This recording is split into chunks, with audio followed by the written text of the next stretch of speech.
呢條片又講下咧，喺車裏邊錄音咧，好多人可能都見過啦，好多片喺車裏邊錄音，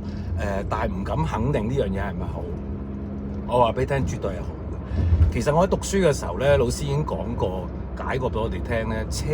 裏邊嗰個隔音咧，首先佢做一架車出嚟，現代嘅車啦，唔係舊世界嗰啲車啦，佢係做足個隔音，因為揸車時候嘅舒適度好重要噶嘛。車底其實已經做咗好多層嘅物料，去將車下邊嗰啲聲音啊、車輪嚟嘅震盪聲啊減咗去。玻璃本質上咧就已經係反彈啲聲音好強力嘅一種物質嚟嘅，非常之好嘅。然後再加上車裏邊嗰個環境咧，譬如啲枕頭啊，或者嗰個三尖八角嘅地方咧，佢係自然吸收咗一啲 reverb。咁我揾一條片再解 reverb 係乜嘢。reverb 唔係 echo， 唔係回音，係一啲比較細嘅，即係個時間更加短促，係提供咗一種空間感嘅。由於車裏邊個空間好細啊，或者嗰啲隔絕嘅外來聲音也好，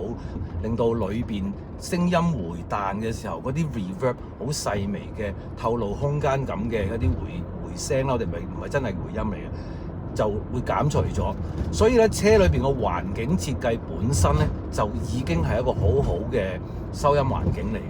再加上咧，其實我試過喺一啲專業嘅製作裏邊咧，有時有啲大明星咧，佢根本俾唔到時間我哋去錄音室幾個鐘，佢就話：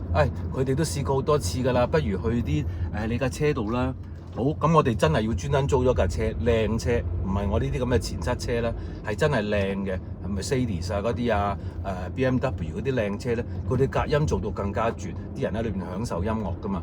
咁然後咧喺車裏邊錄音咧冇嘢㗎，就係開住個冷氣。然後涼晒啦嘛，咁我哋仲要停咗喺一啲好偏僻嘅停車場，啲死角落位，好安靜嘅。然後即係閂咗個冷氣之後，即刻開始錄音。咁可能錄個5分鐘、10分鐘嘅聲，咁啊開翻個冷氣就係繼續唞咯。咁就唔可以開引擎，唔可以開冷氣啦。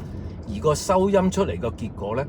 真心話自己作為一個專業嘅導演，我真係分辨唔到係咪錄音室出嚟。但係如果你有機會去嗰啲真正嘅錄音室咧，你發覺佢都係故意用一個好細嘅房間、好局促嘅空間，做好多啲令到冇回彈呢啲咁嘅 reverb 嘅聲音咧，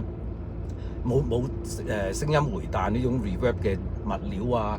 結構啊嚟到做嗰個錄音環境。其實車裏邊本質上已經係。